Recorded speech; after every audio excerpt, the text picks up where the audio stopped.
Welcome to my class, your class. Hi, kids. Let's learn English together. What does it mean? What does calm down mean? Calm down means relax. Calm down means feel quiet inside. I calm down. What does hurry up mean? Hurry up means go fast. Hurry up means move quickly. Hurry up, please. What does slow down mean?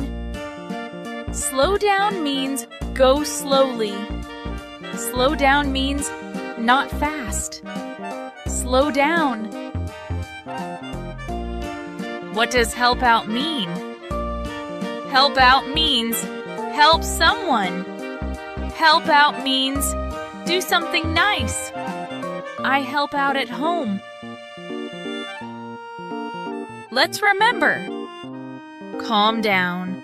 Relax. Hurry up. Go fast. Slow down. Go slowly. Help out. Help someone. You did a great job. See you next time.